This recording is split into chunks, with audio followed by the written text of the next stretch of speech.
지금 대한민국이 흘러가고 있는 정치를 보게 되면 두 부류의 사람으로 나눌 수 있다고 생각이 들어집니다. 진보다 아니면은 보수다, 좌파다, 우파다, 그것은 중요하지 않습니다. 스스로 무덤을 파는 어리석은 사람이 있고 그 현상과 환경을 바라보며 피해가는 지혜로운 사람이 있더라. 언제는 싸움과 다툼이 없었는가? 정치적인 논쟁은 없었는가? 또 대한민국 헌정 역사 가운데서 민주주의를 세우기 위해서 피 뿌리지 않은 곳은 없었어요. 지금까지 민주주의가 꽃을 피웠던 곳은 한결같이 시민들의 의식이 일깨워지고 자유를 갈망하는 그러한 민중들의 소리에 의해서 독재나 왕정이나 이런 부분들이 타파되어지고 기득권을 누리고 있었던 사람들이 일선에서 뒤로 물러가게 되고 백성과 국민이 주인이 되는 그러한 나라, 그런 정치, 이 대한민국입니다. 그러나 그러한 정치 체제도 완벽할 수는 없습니다. 제가 정치 이야기는 잘 하지를 않습니다만은, 그러나 지금 일어나는 현상을 보면 두 부류의 사람으로 나눌 수밖에 없다고 생각이 들어집니다. 어리석구나, 어리석다. 지혜롭구나, 지혜롭다. 어리석은 사람들은 자기 죽을 줄 모르고 스스로 무덤을 파는 겁니다. 어리석으니까 그 길을 걸어가는 겁니다. 만약에 하나님의 지혜를 받고 역사를 바로 알고 지혜롭게 대처를 한다면 어떻게 그물에 걸리겠습니까? 어떻게 스스로 무덤을 찾아 그 길을 걸어가겠습니까? 잘못된 소리를 듣고 그 정보를 분별하고 정보를 걸러낼 수 있는 판단력과 분별력이 없는 겁니다. 소위 말해 지혜가 없는 거예요, 지혜가. 이런 부분들을 살펴보면서 비단 국가 경영만이 아니고 정치 문제만이 아니라 여러분의 개인의 사업도, 우리의 삶도, 그리고 우리의 가정생활도, 교회생활도 어리석은 교회가 있을 것이고 지혜로운 교회가 있지 않을까요? 우리 모두가 다 연약함이 있고 부족함이 있고 실수가 많고 우리가 죄에 넘어질 수 있는 가능성이 만약에 높은 죄성을 갖고 있다면 우리가 구해야 될 것, 보배를 찾듯이, 보화를 찾듯이, 은을 구하듯이, 돈을 벌기에 힘쓰듯이 우리들이 구하고 찾아야 할 것은 하나님의 지혜인 줄로 믿습니다.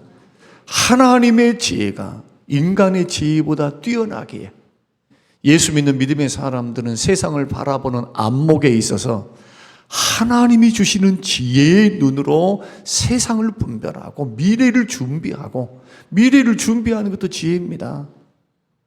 과거를 올바로 판단하고 과거를 올바로 바라보면서 평가를 하고 과거에 우리가 어떤 잘못을 했는가, 어떤 곳에서 실수를 했는가, 이것을 우리가 점검하고 하나님이 주신 지혜를 가지고 오늘을 살고 미래에는 이런 실수를 하지 말아야지, 이런 마음을 갖는 사람이 어떤 사람일까요? 하나님의 지혜를 담는, 그 마음속에 하나님의 지혜가 있는 사람이죠. 그러나 하나님의 지혜는 쳐버리고 세상적인 지혜는 몽땅 머릿속에 마음속에 집어넣은 다음에 하나님의 지혜와 견주려고 하니까 하나님의 지혜가 아닌 세상적인 지혜를 걸어가는 욕심을 따라서 자기의 완고한 마음을 따라서 죽음의 길, 멸망의 길, 저주의 길, 가난의 길, 징계의 길을 걸어가더라. 그래서 잠언을 부지런히 읽어라. 하루에 한 장씩 읽으라고 말씀드렸습니다. 평생을 읽으라고 말씀드렸어요. 우리가 66권의 말씀, 모든 말씀들이 다 귀중하고 하나님의 지혜의 말씀인 것만큼은 분명하지만 여러분, 하나님의 말씀은 생명인 줄로 믿습니다. 주의 말씀은 생명이에요. 환경이 어떻게 돌아가든 나라가 어떻게 돌아가든 하나님께서 역사를 주관하시고 흥망성쇠를 주장하신 그 하나님 입장에서 천지를 창조하신 창조주 하나님, 우리를 구원하신 구속주 하나님, 역사를 주관하시는 이 주권자 왕 되신 우리 하나님께서 인생에게 복도 주시고 시험과 환난을 면케하시고 오늘 본문 말씀에 보면은 방패가 된다. 7절 뒤에 설명드리겠습니다만은 하나님이 방패가 되어 주시면은 나를 무너뜨릴 데가 어디 있겠어요? 적어도 믿음의 사람들은 이런 배짱이 있어야 됩니다. 하나님이 나의 방패가 되신다면. 그러나 어리석게 굴면, 하나님의 백성이면서도 어리석게 굴면 하나님께서 방패가 되어주실 수가 없어요. 심은 대로 거두는 겁니다. 그래서 예수 믿고 구원받은 사람들에게 책임이 있습니다. 책임. 어떤 책임? 예수 믿고 구원받았으니 그냥 하나님이 다 해주시니까 감나무 아래서 입 딱 벌리고 있으면 뭐 하려고 말씀을 읽습니까? 하나님이 다 해주실 것인데. 뭐 하려고 기도합니까? 하나님이 다 해주실 것인데. 이것은 칼빈주의 같은 이 주권을 강조한 하나님의 주권만 강조하는 잘못된 신앙이에요. 하나님은 하나님의 주인 되심도 선포하시지만 인간의 책임도 말씀하십니다. 두 가지가 균형을 이루어야 돼요. 하나님은 왕이시다. 하나님은 주인이시다.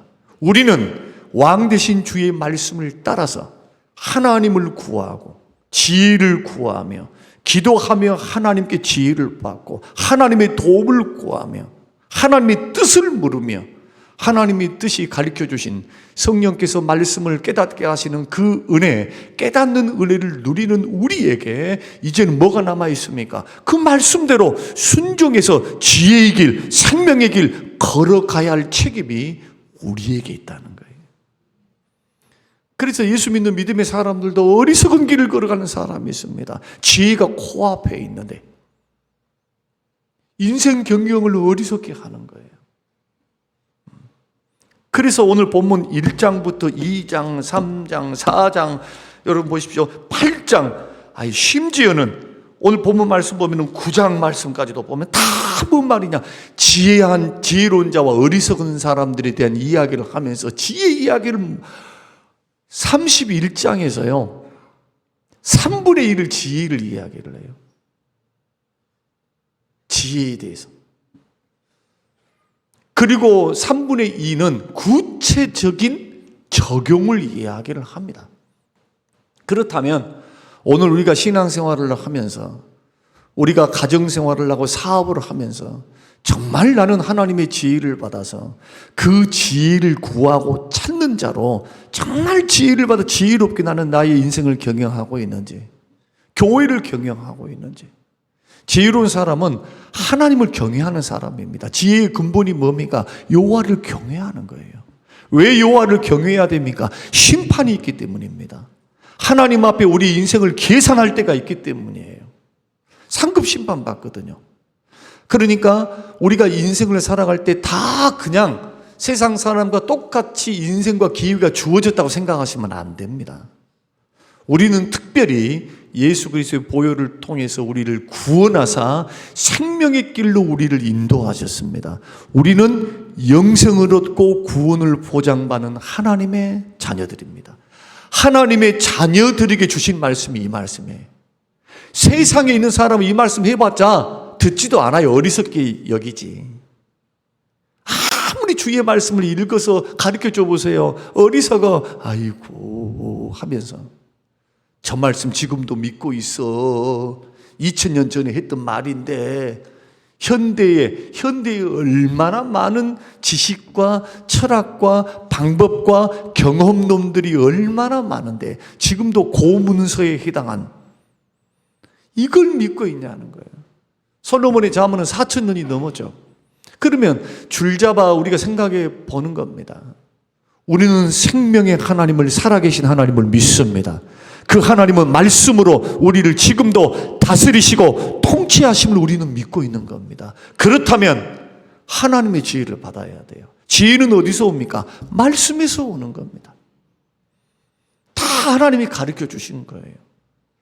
근데 어리석은 사람은 귀뚱으로 여긴다. 오늘 1장에서 계속 설명드렸습니다. 하나님이 말씀을 해줘도, 지혜를 가르쳐줘도 안 들어요. 보여줘도 눈을 감아버려요. 듣기 싫다고 막 하는 거예요. 하나님 뭐라고 말씀하십니까? 너가 재앙을 만날 때 속히 폭풍같이 재앙이 임하고 재앙을 만날 때 내가 웃고 비웃기다. 이게 1장의 말씀이거든요. 이것은 엄청난 경고입니다. 가르쳐 주시면서 우리의 인생을 인도해 가시는 거예요. 따라올래? 너는 어떻게 선택할래? 주님 물으시는 겁니다. 그 선택의 책임은 자기가 지는 거예요. 하나님이 지신 것이 아니고. 그러나 하나님은 어떻게 인도하십니까? 말씀과 성령으로 인도하십니다. 사람 막대기 인생 채찍을 통해서 우리의 환경을 주관하시면서 깨닫게 하시는 겁니다. 그래서 예수 믿는 사람들은 주변에서 일어나는 일들을 해석을 잘해야 됩니다. 하나님의 말씀에 대해서도 해석을 잘해야 되지만 여러분의 감정선, 여러분이 지금 경험하고 있고 지금 당하고 있는 맞닥뜨린 여러 가지 문제들 앞에서 주께 지혜를 구하셔야 돼요. 하나님, 나를 향한 주의 뜻이 무엇입니까? 주님, 이 문제 앞에 내가 어떻게 하기를 원하십니까? 자꾸 기도로 찾아야 됩니다. 지혜는 어떻게 옵니까? 말씀을 듣고 읽을 때 옵니다. 뿐만 아니라 야고보서 1장의 말씀 보면 지혜를 구할 때, 기도할 때 하나님이 지혜를 주시는 겁니다. 여러분, 지혜는 어떻게 구해야 되느냐? 은을 구하듯이, 은을 찾듯이, 보화를 찾듯이. 여러분, 돈 벌기 위해서 우리 얼마나 했습니까? 팔방으로 뛰어요. 돈 되는 일을 위해서 얼마나 고민합니까? 사업을 하기 위해서, 직장 생활을 하기 위해서 그 직장에 매여서 얼마나 애를 쓰시면서 여러분 돈을 벌고 계십니까? 피땀이 거기에 시간과 노력과 스트레스와 이것이 다 녹아져 있는 것, 이것이 돈 버는 것 아니겠습니까? 그런 인생살이 속에서 나의 지혜로, 나의 생각으로 살지 말고, 우리가 신앙생활 할 때도 나의 생각대로 하지 말라. 전통으로 내려온 거 그거 너무 좋아하지 말라는 거예요. 여러분, 여러분이 몸담고 있는 교회는 개혁교회입니다. 프로테스탄트입니다. 개혁신앙입니다. 개혁신앙의 가장 핵심 원리가 뭡니까? 어제까지 말씀을 듣다가 못 기다렸는데 오늘 내가 깨달았으면 어제까지 있었던 모든 전통도 하나님 말씀 앞에서 오늘 개혁하겠습니다. 고치겠습니다. 날마다 고치겠습니다. 하나님의 말씀을 들으면 어제까지 아무렇지도 않았는데 오늘 말씀을 듣다가 성령께서 내 마음속에 찔림을 주시고 도전을 주시고 깨닫게 하시면 주의 음성으로 듣는 겁니다. 이걸 성령께서 지금 나에게 은혜를 주시는구나, 나를 도전하시는구나, 이 말씀 앞에 회개하고 이 말씀 앞에 결단하고 이 말씀 앞에 죄를 끊고 이 말씀 앞에 하나님이 기뻐하지 않으니까, 하나님이 싫어하는 일을 하면서 복받겠다고 그렇게 버티고 있으면 어떻게 복이 임하겠습니까? 하나님은 그걸 처리하기를 원하시는데. 그래서 저와 여러분이 믿음의 길을 걸어갈 때 반드시 지혜를 구하셔야 돼요. 그러면은 지혜를 찾는 자들의 태도는 어떻게 해야 하는가? 어떻게 하면 하나님의 지혜를 얻을 수 있는가? 오늘 본문은 6가지로 말씀을 합니다. 시간이 되는 데까지 제가 설명을 드리고, 오늘 지혜자가 받을 수 있는 축복이 2가지예요. 이러한 지혜를 얻으면 하나님께서 2가지 복을 주세요. 우리가 저번 주 수요일날 주일날 오전에 설교를 통해서 저와 여러분들이 나눴습니다. 하나님의 말씀을 나누면서 잠언의 말씀, 정말 복 받을 수 있는 말씀, 하나님은 뭘 보고 복을 주신답니까? 나의 재능과 나의 능력으로 주신답니까? 아니면 하나님과의 관계를 보고 물질의 문을 여신답니까? 질문입니다. 솔로몬에게 하나님이 어떻게 해서 경제가 부강하게 만들고 나라를 안정되게 만들고 적국에게 조공을 받게 만드시는 그 역사가 솔로몬이 똑똑하고 잘나서 그랬습니까? 아니면 하나님과의 관계가 회복되었기 때문입니까? 하나님과의 관계가 회복되니까 물질을 주시고 하나님이 영토를 주시고 지혜만 주십니까? 아닙니다. 그가 구하지 아니했던 부귀영화도 주시는 겁니다. 신명기의 핵심은 뭡니까? 아무리 땅이 좋다, 재능이 있다, 숫자가 있다, 나의 능력이 있다, 그거 믿지 마라. 하나님과의 관계가 잘 맺어지면 너의 노력이 노력되고 너의 은사가 축복으로 다가오도록 내가 복을 주리라. 그래서 복의 주체가 뭐냐? 주어가 하나님으로 되어 있어요. 내가 주리라. 하나님과의 관계예요. 겸손과 여호와를 경외함의 보응은 돈 열심히 벌어 이런 말씀보다도 하나님은 계속 말씀합니다. 그 나라와 그 일을 구하면 이 모든 것 더해 줄게. 눈에 보이지 않아도 하나님은 일하신다고 믿으셔야 돼요. 하나님은 지금 살아서 역사하시며 지금 보고 계시며 우리 인생을 주관해 가십니다. 이것을 빨리 깨달은 사람이 지혜로운 사람이에요. 그런 늦게 깨달은 사람들은 그만큼 손해보는 겁니다. 어리석게 살았으니까. 어리석은 신앙생활을 했으니까. 그런 의미에서 저와 여러분들이 하나님의 지혜를 잘 받기 위해서 6가지를 우리가 주목해야 하는 첫째는 뭐냐? 말씀을 받아야 합니다. 자, 우리 1절 말씀을 한번 보십시다. 같이 읽습니다. 시작. 내 아들아, 내가 만일 나의 말을 받으며, 이 말이 뭡니까? 말씀입니다. 자, 말씀을 받는 곳이 두 군데 있습니다. 첫째는 귀로 받습니다. 여러분 청종할 때, 듣는다 할 때 하나님은 들음에서 믿음을 발생시키거든요. 그러니까 지금 여러분들이, 저와 여러분들이 말씀을 받을 때 귀로 받습니다. 귀로. 또 한 군데는 뭐냐? 마음으로 받습니다. 귀로 받고 마음으로 받지 못한 사람은 귀로 받고 이 말씀이 지식에 쌓여요. 지식의 저장이 돼요. 그래서 이런 사람의 신앙은 안다고 말합니다. 나는 알아. 나는 알아. 이 말씀 알아로 그쳐요. 그런데 이 말씀을 마음으로 받는 사람이 있습니다. 귀로 듣고 이 말씀을 마음으로 받아요. 마음으로 받으면 어떤 역사가 일어나느냐? 변화가 일어납니다.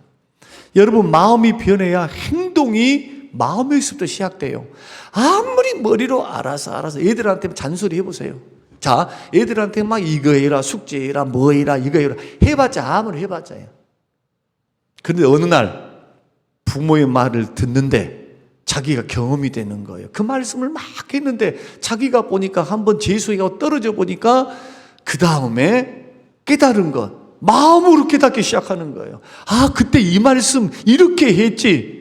실패를 통해서 그 깨달아진다는 거예요. 그러면 우리는 실패하기 전에 하나님의 말씀을 귀담아 듣는 연구, 그 말씀을 오늘 본문의 말씀을 보면은 계명을 내 마음에 내게 간직하며 2절 내 귀를 지혜에 기울이며 내 마음에 명철을 두며 귀로 들었던 지혜의 말씀과 이 명철을 마음에 두는 것, 자꾸 마음에 두는 훈련을 반드시 해야 합니다. 그래서 귀와 마음이라고 하는 것이 뇌에 있기는 합니다만은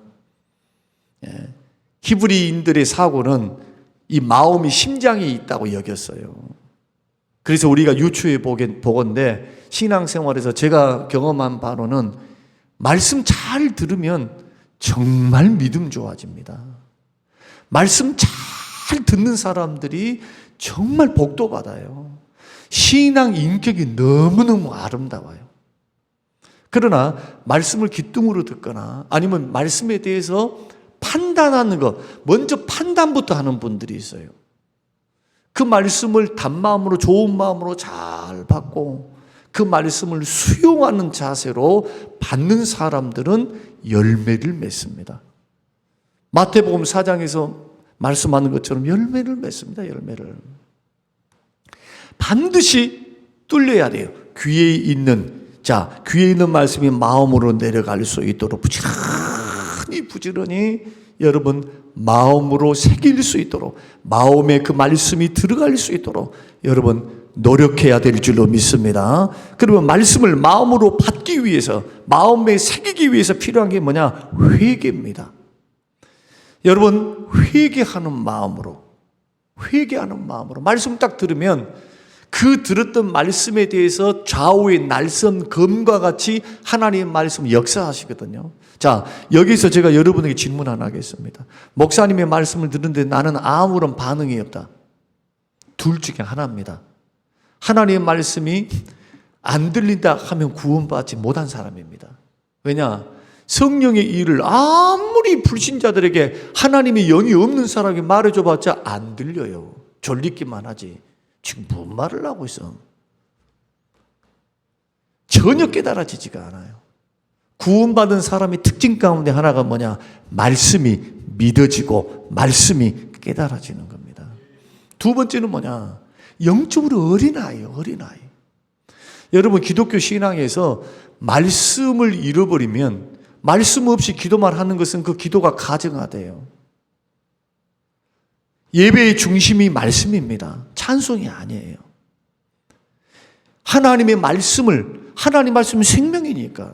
그래서 기독교 신앙은 말씀으로 되어 있어요. 예배가 다 말씀이에요. 말씀을 빼버린 예배는 없어요. 말씀이 들리면 좌우의 날선 검과 같이 예리하게 말씀이 역사하기 때문에 그 말씀에 대해서 양당간의 두 가지 마음이 일어납니다. 찔림이 있거나 불편하거나 위로가 되거나 아니면 아하 하는 포인트. 아하, 이 말씀이 이런 뜻이었구나. 아멘. 아멘. 주여, 내가 새롭게 깨달았습니다. 이 말씀 믿어집니다. 아멘. 그래서 그 말씀을 두고 마음에 회개하는 심령은 어떤 심령이냐? 겸손한 심령입니다. 겸손한 자에게 은혜가 흘러가는 이유는 뭐 때문이냐? 이 겸손할 때의 사람이 회개가 가능하거든요.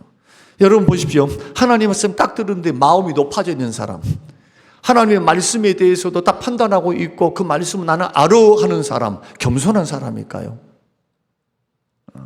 절대로 겸손할 수가 없어요. 지금 생명의 말씀인데 사람의 말을 할 때는 판단도 하고 이럴 수 있어요. 그러나 왕의 말씀입니다. 창조주 하나님의 말씀입니다. 저는 훈련을 받을 때 우리 목사님으로부터 훈련을 받을 때 언제나 말씀을 적었고 그 말씀을 전도사님이 하든 누가 하든 언제나 앞자리에서 아멘 훈련을 받았어요. 저는 대신방을 가도 부목사로 갔을 때 무릎 꿇고 예배를 드리고 목사님이 했던 말씀들을 다 기록했어요. 사랑 많이 받았어요, 목사님으로부터. 왜 그렇게 했느냐? 이 말씀은 이분이 전하든 저분이 전하든 이 말씀은 아버지의 말씀이기 때문에. 여러분, 왜 변화가 없을까요? 말씀은 들으면서 나는데 어떻게 듣기 때문입니까? 잘못 듣기 때문이에요.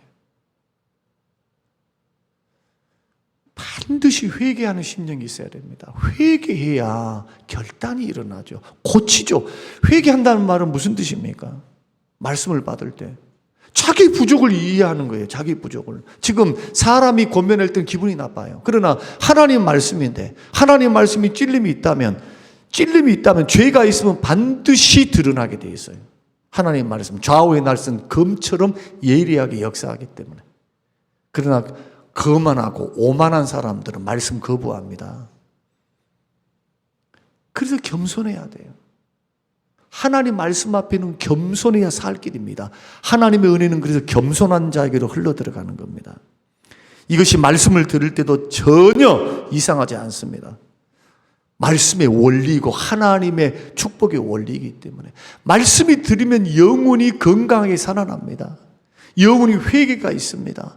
말씀이 들리기 시작하고 마음이 새기기 시작하니까 겸손해집니다. 겸손해지니까 회개할 수밖에 없어요. 상호 역사가 일어나기 시작합니다. 그래서 이사야 57장 15절, 이런 사람에게 하나님이 함께 하십니다. 자, 다 한번 찾아보겠습니다. 이사야 57장 15절. 자, 여러분 집에 돌아가시기 전에 딱 펜을 가지고 동그라미를 딱 쳐놓으셔야 돼요. 이 말씀은 하나님께서 어떤 자와 함께 하시고 그 영혼을 소생시키시는지. 이사야 57장 15절.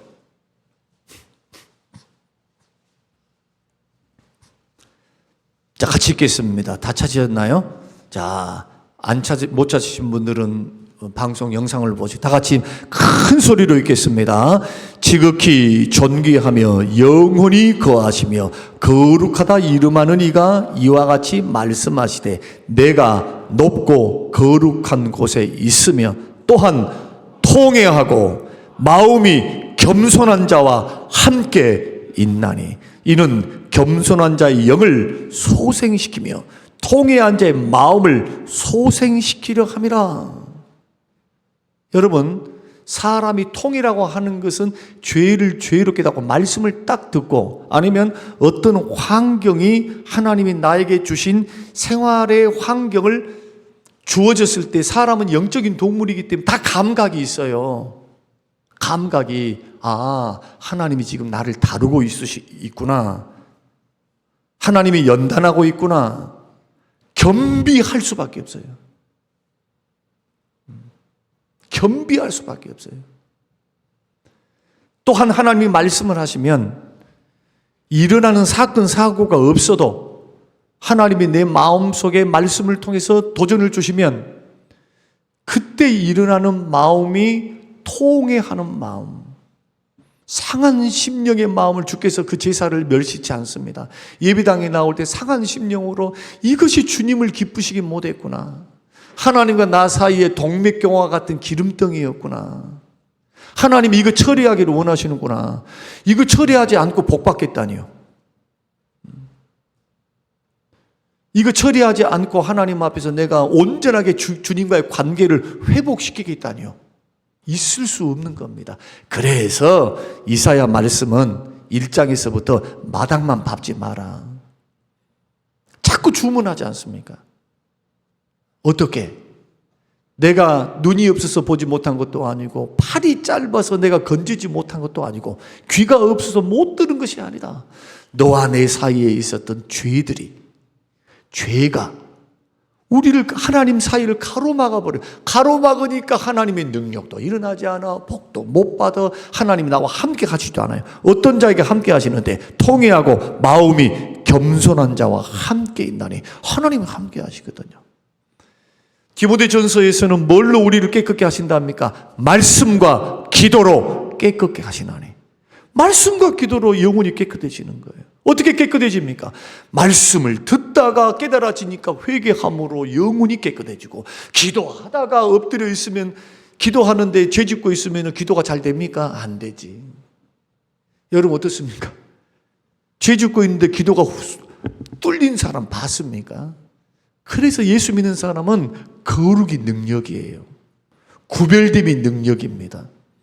힘들고 어려도 악은 모양이라도 버려야 돼요. 여러분, 죄를 짊어지고 살면서 하나님이 기뻐하시지 않는 것을 추구하면서 하나님 앞에 복 받는다는 것은 무엇과 같느냐? 심지 않고 거두는 것과 똑같아요. 그래서 오늘 본문 말씀 6가지, 7가지 중에서 하나 말씀을 드리면 오늘 마쳐야 될 것 같아요. 이 말씀을 받는다는 거, 그리고 받을 때 마음으로 받는다는 거, 귀로 받지 않겠다는 거, 그러기 위해서는 들을 때에 반드시 그 말씀을 적용하는 마음으로, 간절한 마음으로 성령께서 찔림을 주시면 그것은 그냥 지나갈 것이 아니고 반드시 회개로 연결돼야 한다. 자백으로 연결돼야 한다. 예배를 드리다가도 보십시오. 하나님 앞에 예배를 드릴 때 생각나거든 할 때 그 생각이 그냥 생각났을까요? 하나님 앞에 예배를 드리러 좀 예배당에 나왔는데 형제에게 원망 들을 만한 생각이 그냥 났을까요? 성령님의 역사일까요? 성령의 역사죠. 하나님의 역사 아닙니까? 왜? 거룩한 존전에 나와 있잖아요. 지금 거룩하신 하나님 앞에 나왔는데 죄를 처리해야 되는데 죄를 처리하지 않고 두렵고 떨리는 마음으로 와 있어 지금요. 두세 살은 모인 주가 계시니까. 이런 경건성과 경외하며 한국교회 어느 순간부터 사라졌어요. 교회 안에 세속화의 물결이 밀려들면서 이런 경건성들이 많이 사라졌습니다. 여러분, 회복해야 합니다. 누구를 위해 회복해야 되느냐? 남을 위해서 회복하는 것이 아니라 우리 자신의 영혼의 건강을 위해서 회복해야 돼요. 그래야 믿음이 잘 돼야 영혼이 잘 되고 범사가 잘 되며 건강의 축복을 받습니다. 오늘 이 한 가지 말씀 우리가 기억하면서 겸손한 자의 영을 소생시키신다. 통회한 자의 마음을 소생시키신다. 그러면 저와 여러분들이 한번 우리 자신들에게 질문해야 됩니다. 여러분의 영혼은 지금 왕성하게 일어나 있습니까? 영적으로 침체되어 있습니까? 저는요, 오늘도 그렇지만 제가 저번 주에 목사님들로부터 받았던 그 말씀들, 이것을 하나님의 음성으로 듣고 지금 훈련하고 있습니다. 감사 훈련도 지금 시작했고요. 지금 하나님 앞에, 이제는 하나님 앞에서구나.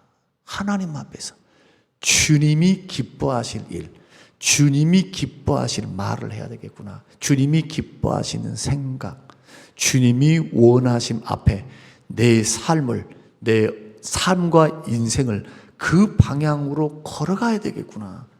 야, 이게 훈련이거든요. 영적 훈련, 영성 훈련이거든요.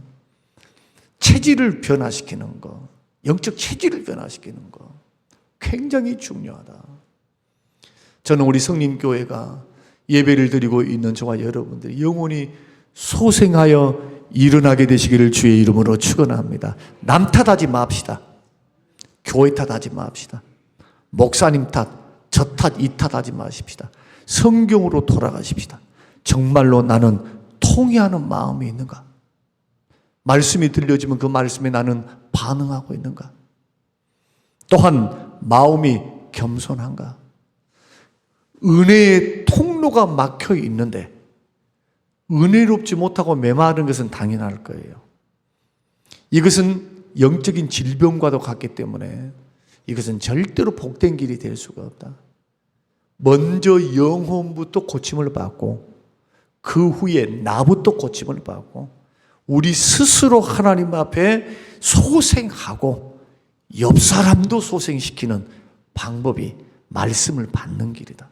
말씀은 생명인 줄로 믿습니다. 말씀은 생명입니다. 이 말씀이 우리를 인도해 가십니다. 우리 영적 상태, 우리 교회의 상태를 점검하면서 아무리 외적인 것이 화려한다 할지라도 영적으로 속으로 썩는 교회도 있어요. 썩어 문드러진 분들이 있어요. 겉으로야 평안하고 겉으로야 막 이렇게 가는데 영적으로는 막 완전히 어느 정도까지 가느냐, 영적으로 무너질 정도까지 가버린 사람들이 있어요. 그럼 결국 바람직하지 못하다. 그럼 항상 기뻐하라, 범사에 쉬지 말고 기도하라, 범사에 감사하라. 여기는 조건이 없거든요. 조건이 있나요? 조건이 없어요. 모든 상황에서 감사고 모든 상황에서 기쁨이고 모든 상황에서 기도거든요. 주님 이것이 우리를 향한 주의 뜻이래요. 그렇다면 하나밖에 없어요. 기쁨도 내 능력으로 안 되고 감사도 내 능력으로 안 돼요. 그러니 여러분 지혜를 구하시기 바랍니다. 쉬지 말고 기도하세요. 하나님, 나 연약해요. 주님, 나 부족해요. 말씀 깨닫게 해주세요. 말씀을 듣고 마음에 새기게 해주세요. 오늘 두 번째가 뭐냐면 말씀을 마음에 새기라는 거예요. 새기는 방법이 묵상입니다. 하나님 말씀을 자꾸 묵상하는 거예요. 마음이 두려움이 있고 염려가 있습니까? 말씀 딱 붙들고 10번이고 20번이고 계속 그 말씀을 외우고 암송하고 묵상하고 자꾸 마음에 새기는 것. 오늘 두 가지 말씀만 드리고 오늘 말씀을 마치려고 합니다. 이것이 바로 지혜를 구하는 자, 찾는 자의 태도여야 한다. 저는 저와 여러분들이 평상시 교회에서 집에서 듣는 읽고 하는 그 말씀도 잘 하지만 이렇게 힘들고 어렵게 예배당에 나와 있어요. 지금 우리가 정말 귀중한 시간, 밥도 안 먹고 일 끝나자마자 오는 분들도 있습니다. 이 기회를 여러분 잘 선용하시고 잘 찾으셔서 예배 드리기 전에 먼저 오셨다면 기도하십시오. 하나님 생명의 말씀 마음에 새길 수 있는 깨닫는 은혜를 주시고 사모하는 마음을 주세요. 이렇게 기도하셔야 돼요. 하나님, 오늘 말씀 주십시오. 내가 어떤 말씀을 들어야 합니까? 내가 꼭 들어야 할 말씀 깨닫게 해 주십시오. 듣고 돌아갈 때는요, 딱 나에게 주신 말씀 붙잡고 가야 돼요. 오늘 나에게 주신 말씀이 무엇인가? 이것을 여러분 딱 받으시고 그 말씀이 기도의 제목이 되시고 그 말씀을 적용하고 그 말씀을 순종할 때 우리 인생과 삶과 영혼의 변화와 축복이 일어날 줄로 믿습니다. 이런 역사가 지혜를 찾는 저와 여러분, 지혜를 구하는 우리 모두의 노력이 되시기를 주님의 이름으로 축복합니다. 고마우신 아버지 하나님, 고맙습니다. 감사합니다. 다시 말씀 앞으로 돌아갑니다. 우리 신앙을 다시 한번 점검합니다. 처음 믿었던 그 시절로 돌아갑니다. 하나님 말씀에 감격하며 찬양의 기쁨과 감사함으로 반응했으며 하나님의 은혜를 노래했으며 목숨 바쳐 주를 위해 충성하겠노라고 다짐했던 은혜 받았던 때를 다시 한번 추억합니다. 하나님, 은혜를 회복시켜 주시옵소서. 하나님의 은혜를 부어 주시옵소서. 우리의 마음밭을 기경하기 원합니다. 메마르고 삭막한 우리의 마음 그릇에 축복을 담을 수 없으며 하나님의 은혜를 담을 수 없사오니 오 주여, 우리의 심령이 기경되게 하시고 하나님의 은혜를 담을 수 있도록 늘 회개함과 겸손함과 하나님 말씀을 간절히 사모함으로 받음으로 이 말씀 순종하여 은혜의 길, 축복의 길 걸어갈 수 있도록 역사하옵소서. 감사드리오며 예수님 이름으로 기도합니다. 아멘. 지금은